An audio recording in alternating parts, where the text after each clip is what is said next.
Hello friends, welcome to my channel school lessons. നമ്മൾ ഈ വീഡിയോയിൽ പറയുന്നത് 4ാം ക്ലാസ്സിൻ്റെ പരിസര പഠനം വിഷയത്തിൽ വരുന്ന 8ാമത്തെ പാഠമാണ്. ഈ പാഠത്തിൻ്റെ പേര് ഇന്നലെ ഇന്ന് എന്നാണ്. സോ നമുക്ക് പാഠഭാഗത്തിലേക്ക് കടന്നാലോ? ഇവിടെ ആദ്യത്തെ പേജിൽ തന്നെ നിങ്ങൾക്ക് കാണാം, ഒരു കൊച്ചുകുട്ടി മുത്തച്ഛനോട് പറയാണ്, മുത്തച്ഛ, പണ്ട് എൻ്റെ സ്കൂൾ പനമ്പ് കൊണ്ട് മറച്ച ഓല ഷെഡായിരുന്നു. മുത്തശ്ശൻ പറയാണ്, അതേ മോനെ, അന്ന് ക്ലാസ് മുറികളുടെ തറ മണ്ണ് കൊണ്ട് ഉണ്ടാക്കിയതും പൊടിമണ്ണ് നിറഞ്ഞതുമായിരുന്നു. താഴെ നിങ്ങൾക്കൊരു സ്കൂൾ ചരിത്രം, സോനു തയ്യാറാക്കിയ സ്കൂൾ ചരിത്രം തന്നിട്ടുണ്ട്. എൻ്റെ വിദ്യാലയം. നാട്ടുകാർ ചേർന്ന് 1954 എൻ്റെ സ്കൂൾ തുടങ്ങിയത്. നാട്ടിൽ ലഭ്യമായ ഓലയും കവുങ്ങും ഉപയോഗിച്ചാണ് ആദ്യ കെട്ടിടം ഉണ്ടാക്കിയത്.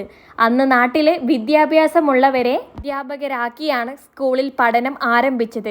വളരെ ദൂരെയുള്ള സ്കൂളിലേക്ക് നടന്നു പോയിട്ടായിരുന്നു അന്നുള്ളവർ പഠിച്ചിരുന്നത്. എല്ലാവർക്കും അതിന് സാധിച്ചിരുന്നില്ല. അതുകൊണ്ട് തന്നെ നാട്ടിലെ ഏറെ പേർ സ്കൂളിൽ പോയിരുന്നുമില്ല. 1964 സ്കൂൾ സർക്കാർ ഏറ്റെടുത്തു. പിന്നീട് സ്കൂളിന് കൂടുതൽ കെട്ടിടങ്ങൾ നിർമ്മിച്ചു. ആ സമയത്താണ് നാട്ടിലെ പുഴയ്ക്ക് പാലം നിർമ്മിച്ചതും. തുടർന്ന് സ്കൂളിൽ കുട്ടികളുടെ എണ്ണം കൂടി വന്നു. അക്കാലത്ത് ക്ലാസ് മുറിയിൽ തികയാത്തതിനാൽ പകുതി ക്ലാസ്സുകൾക്ക് ഉച്ചവരെയും ബാക്കിയുള്ളവർക്ക് ഉച്ചയ്ക്ക് ശേഷവുമായിരുന്നു പഠനം. കുറേ വർഷം ഇങ്ങനെ തന്നെയായിരുന്നു. വിദ്യാലയ ചരിത്രം എഴുതാൻ സഹായിച്ചത് അധ്യാപകർ, മുതിർന്നവർ, ward member. School magazine, school രേഖകൾ. സോനു തയ്യാറാക്കിയ സ്കൂൾ ചരിത്രം വായിച്ചല്ലോ. സോനു എഴുതിയ സ്കൂൾ ചരിത്രത്തിൽ എന്തെല്ലാം സംഭവങ്ങളെക്കുറിച്ച് സൂചിപ്പിച്ചിട്ടുണ്ട്? ഏത് വർഷമാണ് സ്കൂൾ തുടങ്ങിയത്? തുടക്കത്തിൽ തന്നെ വർഷം പറഞ്ഞിട്ടുണ്ടല്ലേ. 1954 സ്കൂൾ തുടങ്ങിയത്. പിന്നെ ആദ്യ കെട്ടിടം ഉണ്ടാക്കിയത് എങ്ങനെയാണ്? ഓല കൊണ്ടും കവുങ്ങും കൊണ്ടുമാണല്ലേ. ആദ്യകാലത്തെ അധ്യാപകർ ആരായിരുന്നു? അന്നത്തെ കാലത്ത് വിദ്യാഭ്യാസമുള്ളവരായിരുന്നു. പുഴയ്ക്ക് പാലം നിർമ്മിച്ചത് കൊണ്ടുള്ള പ്രയോജനങ്ങൾ എന്തെല്ലാമാണ്? അല്ലെ, കുട്ടികൾ സ്കൂളിലേക്ക് അധികമായിട്ട് വന്നു. പിന്നെ മറ്റെന്തൊക്കെയാണ് പറഞ്ഞിട്ടുള്ളത്? നമുക്ക് എഴുതാം. സ്കൂൾ സർക്കാർ ഏറ്റെടുത്ത വർഷം ഏത് എന്ന് ചോദിക്കാം അല്ലേ. 1964 സ്കൂള് സർക്കാർ ഏറ്റെടുത്തു എന്ന് പറഞ്ഞിട്ടുണ്ട്. പിന്നെ നമുക്ക് എഴുതാം, ക്ലാസ് മുറികൾ തികയാതിരുന്നപ്പോൾ പഠനം എങ്ങനെ ക്രമീകരിച്ചു? സോ എങ്ങനെയായിരുന്നു? രാവിലെ മുതൽ ഉച്ച വരെ ഒരു സെക്ഷനും ഉച്ച മുതൽ വൈകുന്നേരം വരെ ഒരു സെക്ഷനും ആക്കിയിട്ടാണ് എടുത്തിരുന്നത്. അടുത്തത്, സോനുവിൻ്റെ സ്കൂൾ ചരിത്ര രചന പൂർത്തിയാക്കാൻ ഇനി എന്തെല്ലാം വിവരങ്ങൾ ചേർക്കണം? സ്കൂളിൻ്റെ തുടർന്നുള്ള വികസനം, സ്കൂളിൻ്റെ ഇപ്പോഴത്തെ സവിശേഷതകൾ, നാട്ടിലെ മാറ്റങ്ങൾ. പിന്നെ 2 പോയിന്റ്സ് നമ്മളോട് എഴുതാൻ പറഞ്ഞിട്ടുണ്ട്. നമുക്ക് എഴുതാം, കുട്ടികളുടെ കഴിവുകൾ വളർത്താൻ സഹായിക്കുന്ന മറ്റു പ്രവർത്തനങ്ങൾ ഏതൊക്കെയാണ്? സ്കൂളിലെ അധ്യാപകരുടെ പങ്കും സേവനങ്ങളും. ഇതുപോലെ നിങ്ങളുടെ സ്കൂളിനെ കുറിച്ചുള്ള പഴയ കാല വിവരങ്ങൾ ശേഖരിച്ച് സ്കൂൾ ചരിത്രം ഗ്രൂപ്പ് അടിസ്ഥാനത്തിൽ തയ്യാറാക്കി എൻ്റെ പരിസര പഠന പുസ്തകത്തിൽ എഴുതൂ. ഞാനിവിടെ ഒരു കുറിപ്പ് കൊടുക്കാം. എൻ്റെ വിദ്യാലയം. നമ്മുടെ നാട്ടിലെ കുട്ടികൾക്ക് പഠന സൗകര്യം ലഭിക്കണമെന്ന ആഗ്രഹത്തോടെ നാട്ടുകാർ ചേർന്നാണ് ഈ വിദ്യാലയം ആരംഭിച്ചത്. ആദ്യകാലത്ത് ചെറിയ കെട്ടിടത്തിലും കുറച്ച് സൗകര്യങ്ങളോടെയുമായിരുന്നു പഠനം. പിന്നീട് സർക്കാർ ഏറ്റെടുത്തതോടെ സ്കൂൾ വളർച്ചയുടെ വഴിയിലേക്ക് കടന്നു. പുതിയ കെട്ടിടങ്ങളും ആവശ്യമായ സൗകര്യങ്ങളും ഒരുക്കപ്പെട്ടു. യാത്രാ സൗകര്യം മെച്ചപ്പെട്ടതോടെ കൂടുതൽ കുട്ടികൾ സ്കൂളിലെത്താൻ തുടങ്ങി. ഇന്ന് പഠനത്തോടൊപ്പം കലാകായിക പ്രവർത്തനങ്ങൾക്കും പ്രാധാന്യം നൽകുന്ന, കുട്ടികളുടെ കഴിവുകൾ വളർത്തുന്ന ഒരു നല്ല വിദ്യാഭ്യാസ സ്ഥാപനമായി നമ്മുടെ സ്കൂൾ നിലകൊള്ളുന്നു. അടുത്തത്, സ്കൂളിൻ്റെ വികസനം നാടിൻ്റേതും. ഇവിടെ നിങ്ങൾക്ക് 2 ചിത്രങ്ങൾ തന്നിട്ടുണ്ട് അല്ലേ. ഒന്ന് പണ്ട് കാലത്തെ സ്കൂൾ, അതായത് ഓല കൊണ്ട് മേഞ്ഞ, കവുങ്ങും കൊണ്ട് നിർമ്മിച്ച, പഴയ മണ്ണ് കൊണ്ടും പൊടിമണ്ണ് കൊണ്ടൊക്കെ നിർമ്മിച്ച പഴയ ഒരു സ്കൂളിൻ്റെ ഒരു ചിത്രമാണിത്.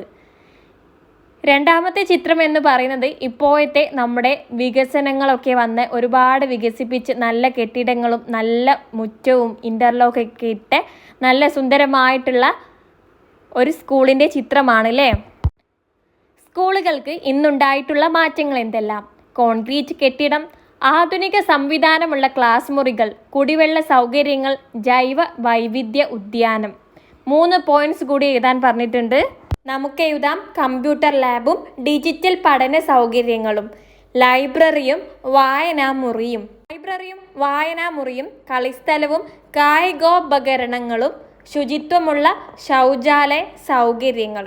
4 പോയിന്റ്സ് ഞാൻ ഇവിടെ എഴുതിയിട്ടുണ്ട്. ഓക്കെ, ഇനി അടുത്തത്, നാട്ടിൽ സ്കൂളുകൾക്ക് മാത്രമാണോ ഇതുപോലെയുള്ള മാറ്റം ഉണ്ടായിട്ടുള്ളത്? അല്ലല്ലേ, നമ്മുടെ നാട്ടിലുള്ള മറ്റ് സ്ഥാപനങ്ങൾക്കും വീടുകൾക്കും റോഡുകൾക്കും അങ്ങനെ എല്ലാത്തിനും തന്നെ മാറ്റങ്ങൾ സംഭവിച്ചിട്ടുണ്ട്. പണ്ടുകാലത്തെ വീടുകളിൽ നിന്ന് ഇപ്പോഴത്തെ വീടുകൾക്കുള്ള മാറ്റങ്ങൾ നിരീക്ഷിക്കൂ. ആദ്യത്തെ ചിത്രത്തിൽ തന്നിട്ടുള്ളത് ഒരു പഴയകാല വീടിൻ്റെ ഒരു ചിത്രമാണ്. ഓല കൊണ്ട് മേന, മണ്ണ് കൊണ്ടും കല്ലുകൊണ്ടും നിർമ്മിച്ച പഴയ ഒരു വീട്. എന്നാൽ രണ്ടാമത് നൽകിയതോ നല്ല കോൺക്രീറ്റ് കൊണ്ടും മരങ്ങൾ കൊണ്ടും നിർമ്മിച്ച, നല്ല മുറ്റമൊക്കെ ഇൻ്റർലോക്ക് ചെയ്ത, ജനാലകളും വാതിലുകളുമുള്ള, എല്ലാ വികസനങ്ങളുമുള്ള, എല്ലാ സൗകര്യങ്ങളുമുള്ള ഇപ്പോഴത്തെ വലിയൊരു വീടിൻ്റെ ചിത്രമാണല്ലേ. എന്തൊക്കെ സൗകര്യങ്ങളാണ് ഇന്നത്തെ വീടിനുള്ളതെന്ന് എഴുതൂ. നമുക്ക് എഴുതാം കോൺക്രീറ്റ് ഉപയോഗിച്ച ശക്തമായ കെട്ടിടങ്ങൾ, വൈദ്യുതിയും ലൈറ്റിംഗ് സൗകര്യങ്ങളും, ശുചിമുറിയും കുളിമുറിയും വീടിനുള്ളിൽ, കുടിവെള്ളത്തിനുള്ള പൈപ്പ് ടാങ്ക് സൗകര്യം, ആധുനിക അടുക്കളയും ഗ്യാസ് സൗകര്യവും, ഇൻ്റർനെറ്റ്, TV പോലുള്ള സാങ്കേതിക സൗകര്യങ്ങൾ. നമ്മുടെ പ്രധാന റോഡുകൾ നിങ്ങൾ ശ്രദ്ധിച്ചിട്ടില്ലേ? അവ എത്ര വീതിയിലും ഉറപ്പിലുമാണ് നിർമ്മിച്ചിരിക്കുന്നത്. ഇന്നത്തേതുപോലെയുള്ള റോഡുകൾ പണ്ടുണ്ടായിരുന്നോ? ഇല്ലല്ലേ, പണ്ട് എന്തായിരുന്നു? പണ്ട് മണ്ണ് കൊണ്ടുള്ള വഴിയായിരുന്നു. പിന്നെ അത് കോൺക്രീറ്റ് ഇട്ട റോഡുകളായി. പിന്നെയോ ഇപ്പോഴത്തെ പോലെ നമ്മൾ കാണുന്ന നല്ല സൗകര്യങ്ങളുള്ള വീതിയുള്ള ടാറിട്ട റോഡുകളായി ഇല്ലേ. ചിത്രങ്ങൾ നിരീക്ഷിച്ച് പഴയ കാലത്തെ വഴികളും പുതിയ റോഡുകളും തമ്മിലുള്ള വ്യത്യാസം തിരിച്ചറിയൂ. പഴയ കാലത്തെ വഴികളേക്കാൾ ഇന്നത്തെ റോഡുകൾക്ക് എന്തെല്ലാം വ്യത്യാസങ്ങളുണ്ട്? ചിത്രത്തിൽ നോക്കിക്കേ, പണ്ട് കാലത്തുള്ളത് ഇടുങ്ങിയ വഴികളായിരുന്നു. എന്നാൽ ഇന്നത്തേതോ നല്ല വിശാലതയുള്ള, നല്ല വീതിയുള്ള റോഡുകളാണ്. പണ്ടുള്ളത് മണ്ണിട്ട കുഴികളുള്ള, കല്ലുകളുള്ള വഴികളായിരുന്നു. എന്നാൽ ഇന്ന് നല്ല ടാറിട്ട, കോൺക്രീറ്റ് ഇട്ട റോഡുകളാണ്.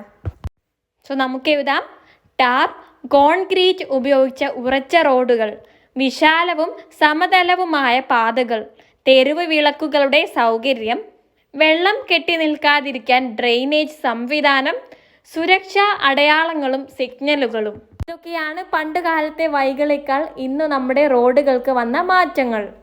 ഇനി അടുത്തത്, പണ്ട് യാത്ര ചെയ്യാൻ ഉപയോഗിച്ചിരുന്ന മറ്റു മാർഗങ്ങൾ എന്തൊക്കെയെന്ന് ചിത്രം നിരീക്ഷിച്ച് ചർച്ച ചെയ്യൂ. നിങ്ങൾ ആദ്യ ചിത്രത്തിൽ കാണുന്നതാണ് പല്ലക്ക്. പണ്ട് കാലത്ത് പല്ലക്കുകളിലായിരുന്നു സഞ്ചരിച്ചിരുന്നത്. അതായത് ഉള്ളിൽ ആളുകളിരിക്കും, പിന്നെ 2 സൈഡിലും കാണുന്ന അതിൽ പിടിച്ച് മറ്റുള്ള ആളുകൾ ഇവരെ ചുമന്നുകൊണ്ടാണ് പോയിരുന്നത്. ഇനി രണ്ടാമത് കാണുന്നതാണ് വെള്ളങ്ങൾ. അതായിരുന്നു പിന്നെ വന്നത്. വെള്ളങ്ങളിലായിരുന്നു ആളുകൾ സഞ്ചരിച്ചിരുന്നത്. വെള്ളം തുഴഞ്ഞുകൊണ്ടാണ് ഒരു സ്ഥലത്ത് നിന്നും മറ്റൊരു സ്ഥലത്തേക്കൊക്കെ പോയിരുന്നത്. പിന്നെ എന്ത് വന്നു? പായ്ക്കപ്പൽ വന്നു, അതായത് കാറ്റ് കൊണ്ട് സഞ്ചരിക്കുന്നു. പിന്നെ സൈക്കിൾ റിക്ഷകൾ വന്നു, അതായത് സൈക്കിൾ ചവിട്ടണം, ബേക്കിൽ ഇങ്ങനെ ആൾക്കാർക്ക് ഇരിക്കാനുള്ള സംവിധാനമുണ്ട്. ഇപ്പോൾ ഉപയോഗത്തിലുള്ള വാഹനങ്ങൾ ഏതെല്ലാമെന്ന് ചിത്രം നിരീക്ഷിച്ച് എഴുതൂ. ഇപ്പോൾ ഉപയോഗിക്കുന്ന വാഹനങ്ങൾ ഏതൊക്കെയാണ്? Bus, lorry, metro train, seaplane, വിമാനം, കപ്പൽ, ബൈക്ക് എന്നിവയൊക്കെയാണ് ഉപയോഗിച്ചിരുന്നത്. വെള്ളത്തിലും വായുവിലും സഞ്ചരിക്കുന്ന സീപ്ലെയിൻ വരെ ഇന്ന് ഉപയോഗത്തിലുണ്ടെന്ന് മനസ്സിലായല്ലോ. ഈ ചിത്രത്തിൽ കാണുന്നതാണ് സീപ്ലെയിൻ. ഇത് വെള്ളത്തിലും വായുവിലും സഞ്ചരിക്കാൻ കഴിവുള്ളതാണ്. ഇവ കൂടാതെ മറ്റേതെല്ലാം വാഹനങ്ങൾ ഇന്ന് നമ്മൾ ഉപയോഗിക്കുന്നുണ്ട്? കണ്ടെത്തി എഴുതും. ഹെലികോപ്റ്റർ തന്നിട്ടുണ്ട്. പിന്നെ ഏതൊക്കെയാണ്? നമുക്ക് എഴുതാം കാറ്, ഓട്ടോറിക്ഷ, ട്രാക്ടർ, പിന്നെ മണ്ണുമാന്തി യന്ത്രം, അതായത് JCB, വാനുകൾ, ഇവയൊക്കെയാണ്. അടുത്തത് താഴെ നിങ്ങൾക്കൊരു കോളം തന്നിട്ടുണ്ട്. ആ കോളത്തിൽ ആദ്യത്തേതിൽ നിങ്ങൾ എഴുതേണ്ടത് വാഹനങ്ങളുടെ പേരാണ്, പിന്നെ സഞ്ചാരമാർഗം, പിന്നെ ഉപയോഗം. ഒന്ന് എക്സാമ്പിളായിട്ട് അവിടെ തന്നിട്ടുണ്ട് കാർ. കാറിൻ്റെ സഞ്ചാരമാർഗം റോഡാണ്, ഉപയോഗം യാത്ര ചെയ്യാൻ. പിന്നെ ലോറി തന്നിട്ടുണ്ട്. ലോറിയുടെ സഞ്ചാരമാർഗം എഴുതാൻ പറഞ്ഞിട്ടുണ്ട്. ഉപയോഗം അവിടെ തന്നിട്ടുണ്ട് ചരക്ക് കൊണ്ടുപോകാൻ. ലോറിയുടെ സഞ്ചാരമാർഗവും റോഡ് തന്നെയാണ്. നിങ്ങൾ അവിടെ റോഡ് എന്ന് എഴുതി കൊടുക്കുക. അടുത്തത് വിമാനം. സഞ്ചാരമാർഗം ചോദിച്ചിട്ടുണ്ട്. വിമാനം ആകാശമാണ് സഞ്ചാരമാർഗം വരുന്നത്. ഉപയോഗം യാത്ര ചെയ്യാൻ. അടുത്തത് നമുക്ക് എഴുതാം വാഹനം കപ്പൽ. സഞ്ചാരമാർഗം ജലം വെള്ളമാണ് വരുന്നത്. ഉപയോഗം ചരക്ക് കൊണ്ടുപോകാനും ഉപയോഗിക്കുന്നുണ്ട്, യാത്ര ചെയ്യാനും ഉപയോഗിക്കുന്നുണ്ട്. അടുത്തത് നമുക്ക് എഴുതാം ട്രെയിൻ. റെയിൽപാതയാണ് സഞ്ചാരമാർഗം വരുന്നത്. ഉപയോഗം യാത്ര ചെയ്യാൻ. അടുത്തത് ബസ്. സഞ്ചാരമാർഗം റോഡ്. ഉപയോഗം യാത്ര ചെയ്യാൻ. ഈ ടേബിൾ കംപ്ലീറ്റ് ആക്കി കഴിഞ്ഞിട്ടുണ്ട്. ഇനി അടുത്തത് താഴെ ചിത്രങ്ങൾ നിരീക്ഷിച്ച് ജലഗതാഗത രംഗത്തുണ്ടായ മാറ്റങ്ങൾ ചർച്ച ചെയ്യൂ. നമുക്ക് ഒന്നാമത്തെ ചിത്രത്തിൽ പഴയ കാലത്ത് നമ്മൾ വെള്ളത്തിലൂടെ സഞ്ചരിക്കാൻ തോണികളായിരുന്നു ഉപയോഗിച്ചിരുന്നത്. തോണികൾ ഒരാൾക്കാർ അറ്റത്ത് നിന്ന് തൊഴിഞ്ഞു കണ്ടാണ് പോയിക്കൊണ്ടിരുന്നത്. എന്നാൽ ഇന്ന് നമ്മൾ വെള്ളത്തിലൂടെ സഞ്ചരിക്കാൻ അധികവും ഉപയോഗിക്കുന്നത് രണ്ടാമത്തെ ചിത്രത്തിൽ കാണുന്നത് പോലെയുള്ള വലിയ കപ്പലുകളും വലിയ ബോട്ടുകളും ഒക്കെയാണ്. ഇത് തോണിയെ സംബന്ധിച്ചിടത്തോളം ഒരുപാട് ആൾക്കാരും ഒരുപാട് ചരക്കുകളും കൊള്ളുന്നതാണ്, ഒരുപാട് വേഗത്തിൽ സഞ്ചരിക്കുന്നതാണ്. അങ്ങനെ ഒരുപാട് ഗുണങ്ങൾ തോണിയേക്കാൾ ഇതിലുണ്ട്. അപകടങ്ങളൊക്കെ കൂടുതൽ ഒഴിവാക്കാൻ സാധിക്കുന്നത് ഇതേപോലെയുള്ള വലിയ വലിയ കപ്പലുകളിലാണ്. അടുത്തത് താഴെ പുഴകൾക്കും തോടുകൾക്കും കായലുകൾക്കും വന്നിട്ടുള്ള മാറ്റങ്ങൾ എന്തൊക്കെയാണെന്ന് മുതിർന്നവരോട് ചോദിച്ചു എൻ്റെ പരിസര പഠന പുസ്തകത്തിൽ എഴുതൂ. പഴയ കാലത്ത് പുഴകളും തോടുകളും ശുദ്ധവും ശാന്തവുമായിരുന്നു. എന്നാൽ ഇന്നത്തെ കാലത്തോ പല പുഴകളും മലിനമാകുകയും കുറയുകയും ചെയ്തിട്ടുണ്ട്. ആദ്യത്തെ കാലത്ത് മത്സ്യബന്ധനവും ജലസേചനവും പ്രധാനമായും നടക്കുന്നത്. ഇപ്പോൾ ചില പുഴകളും തോടുകളും മാത്രം ജലസേചനത്തിന് ഉപയോഗിക്കുന്നു.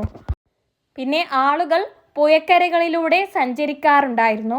റോഡുകളും കെട്ടിടങ്ങളും മൂലം സഞ്ചാരം കുറവായി. പ്രകൃതിയുടെ സൗന്ദര്യവും സമൃദ്ധിയും അനുഭവിക്കാം. എന്നാൽ ഇന്നത്തെ കാലത്ത് മലിനീകരണവും ജലസ്രോതസ്സുകളുടെ കുറവും കാരണം പ്രകൃതിയുടെ സമൃദ്ധി കുറയുന്നു. അടുത്തത് എത്രമാത്രം മാറ്റങ്ങളാണ് വാഹനങ്ങൾക്കുണ്ടായിരിക്കുന്നത്? ഓരോ കാലഘട്ടത്തിലും കാറിന് വന്ന മാറ്റങ്ങൾ ശ്രദ്ധിക്കൂ. ഇവിടെ താഴെ നിങ്ങൾക്ക് ചിത്രത്തിൽ ഓരോ വർഷത്തിലുമുണ്ടായ ഓരോ കാലഘട്ടത്തിലുമുള്ള കാറുകളുടെ ചിത്രമാണ് തന്നിട്ടുള്ളത്. 1910 മുതൽ 2025 വരെയുള്ള കാലഘട്ടത്തിലുള്ള കാറുകളുടെ വിവിധ തരം ഗതാഗത സംവിധാനങ്ങൾ നോക്കിയാൽ നമുക്കറിയാം ഓരോ കാലത്തിലും വായുവിലും കാറുകളുടെ ലോകമാകെ സഞ്ചരിക്കുകയും സാധനങ്ങൾ എത്തിക്കുകയും ചെയ്യുന്നു. അല്ലേ? നമുക്ക് സഞ്ചരിക്കാൻ വേണ്ടിയിട്ട് പല പല മാർഗങ്ങളാണ്. ആകാശത്തിലൂടെയും റോഡിലൂടെയും വെള്ളത്തിലൂടെയും സഞ്ചരിക്കാൻ വിവിധ വാഹനങ്ങളും ഇന്ന് ലഭ്യമാണ്, അല്ലേ? അടുത്ത പേജിൽ ചിത്രങ്ങൾ നിരീക്ഷിക്കൂ. ഇവിടെ നിങ്ങൾക്ക് എഴുത്തിൻ്റെ വികസനത്തെക്കുറിച്ചാണ് കാണിക്കുന്നത്, അല്ലേ? ആദ്യം നമ്മൾ എഴുതിക്കൊണ്ടിരുന്നത് താളയോലകളിലായിരുന്നു, പിന്നെ ചെമ്പോല, പിന്നെ ശിലാലിഖിതം അവിടെ തന്നിട്ടുണ്ട്, അല്ലേ? ചിത്രത്തിൽ നോക്കിക്കേ. കടലാസു കണ്ടുപിടിക്കുന്നതിന് മുമ്പ് പനയോലയിലും ചെമ്പുതകിടിലും കല്ലിലുമായിരുന്നു നാം എഴുതിയിരുന്നത്. പണ്ടുകാലം മുതൽ ഇന്നുവരെ എഴുത്തുപകരണങ്ങളിലുണ്ടായ പുരോഗതി നിരീക്ഷിക്കൂ. പണ്ട് എഴുത്തോല താളയോലയൊക്കെ ആയിരുന്നു, അല്ലേ? എന്നാൽ ഇന്ന് പേപ്പറും പുസ്തകങ്ങളും പെന്നും പെൻസിലൊക്കെ വന്നു. പണ്ട് കാലത്ത് ഇരുമ്പ് കൊണ്ടും കല്ല് കൊണ്ടൊക്കെ ആയിരുന്നു എഴുതിക്കൊണ്ടിരുന്നത്. എന്നാൽ ഇന്ന് നമുക്ക് പേന, കളറുകൾ എല്ലാം അവൈലബിൾ ആണ്, അല്ലേ? എല്ലാം കിട്ടുന്നുണ്ട്. പണ്ടു കാലത്ത് ആളുകൾ കല്ല്, പനയോല, ചെമ്പുതകിടി മുതലായ സാധനങ്ങൾ ഉപയോഗിച്ച് എഴുതാറുണ്ടായിരുന്നു.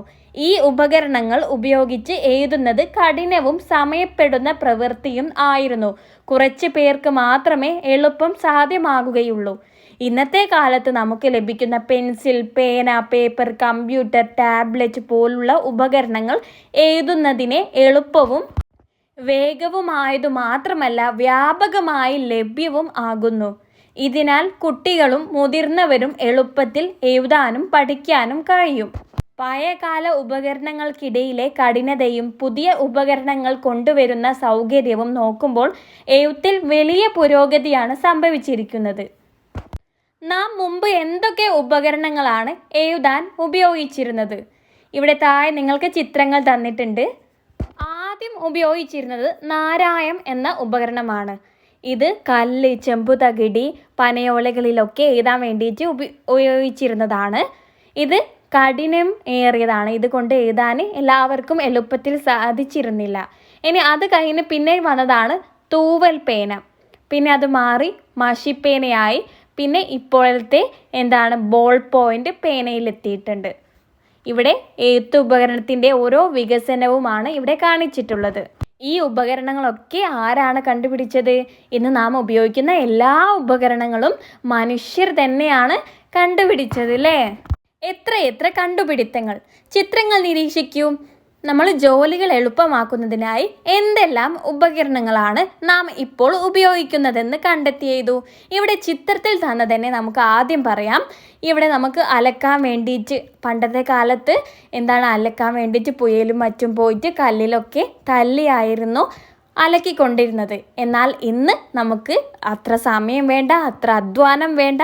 വാഷിംഗ് മെഷീൻ വന്നതോടുകൂടി അലക്കാനുള്ള ഉപകരണം വന്നതോടുകൂടി അലക്കൽ എന്നുള്ള പ്രവൃത്തി എന്ന ജോലി എളുപ്പമായി തീർന്നു അല്ലേ?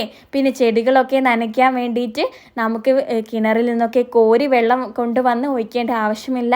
പൈപ്പ് ഉപയോഗിച്ച് ഇങ്ങനെ നമുക്ക് ജസ്റ്റ് ഒന്നിങ്ങനെ അയച്ചു കൊടുത്താൽ മതി. വളരെ അധ്വാനം കുറവാണ്, സമയവും ലാഭിക്കാവുന്നതാണ്. ഇവിടെ ഒന്നാമത്തെ ചിത്രത്തിലുള്ളതാണ് ഹോസ് പൈപ്പ്. അതിൻ്റെ ഉപയോഗം നമ്മൾ പറഞ്ഞു ചെടികൾക്കൊക്കെ വെള്ളം നനയ്ക്കാനാണ്.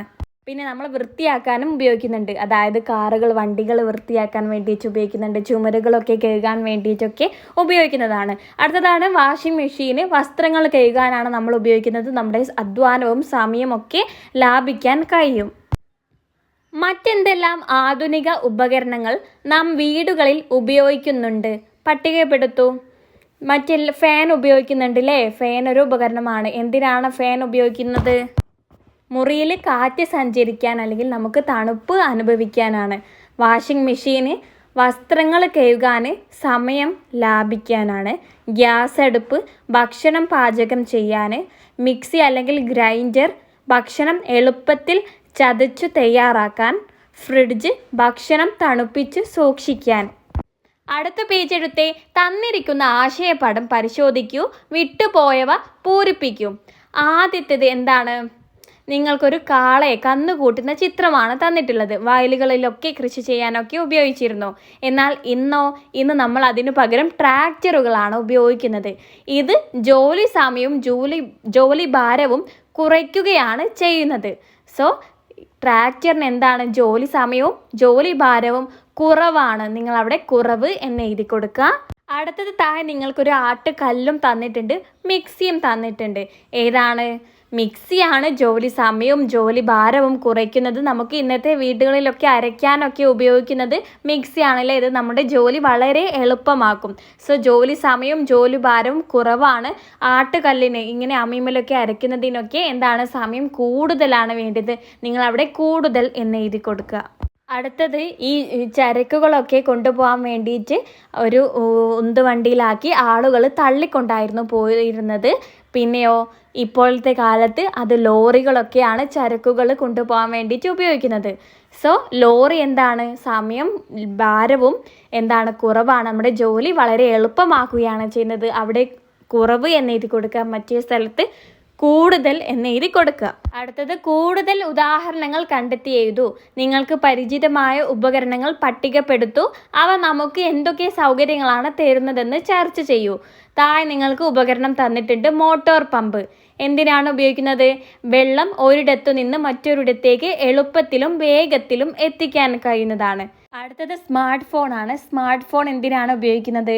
നമുക്ക് നെറ്റും മെസ്സേജും കോളൊക്കെ വഴിയിട്ട് മറ്റുള്ള ആളുകളിലേക്ക് എളുപ്പത്തിലും വേഗത്തിലും ബന്ധിപ്പിക്കാൻ സഹായിക്കുന്നുണ്ട് അല്ലേ? പിന്നെ നമുക്ക് റോബോട്ടിൻ്റെത് ജോലികൾ ചെയ്യാൻ വേണ്ടിയിട്ട്, ജോലികളെ എളുപ്പവും വേഗത്തിലുമാക്കാൻ വേണ്ടിയിട്ട്. എയർ കണ്ടീഷണർ മുറി തണുപ്പിച്ച് സുഖകരമാക്കാൻ. പിന്നെ അഞ്ചാമത്തത് മൈക്രോവേവ്, ഭക്ഷണം വേഗത്തിൽ ചൂടാക്കാനും പാചകം എളുപ്പമാക്കാനും സഹായിക്കുന്നു. സോ ഇത്രയും കാര്യങ്ങളാണ് നമ്മൾ ഈ ഒരു വീഡിയോയിൽ ഉൾക്കൊള്ളിച്ചിരിക്കുന്നത്. പേജ് നമ്പർ 143 വരെയാണ് നമ്മളിവിടെ എടുത്തിട്ടുള്ളത്. ഇതിൻ്റെ ബാലൻസ് പാർട്ട് 2 ആയിട്ട് നമ്മൾ അപ്ലോഡ് ചെയ്യുന്നതാണ്. നിങ്ങൾക്ക് ഈ ഒരു വീഡിയോ ഇഷ്ടമായി ലൈക്ക് ചെയ്യാൻ മറക്കരുതേ. നമ്മുടെ ചാനൽ ഇതുവരെ സബ്സ്ക്രൈബ് ആക്കിയിട്ടില്ലെങ്കിൽ ഇപ്പോൾ തന്നെ സബ്സ്ക്രൈബ് ആക്കി സപ്പോർട്ടാക്കുക.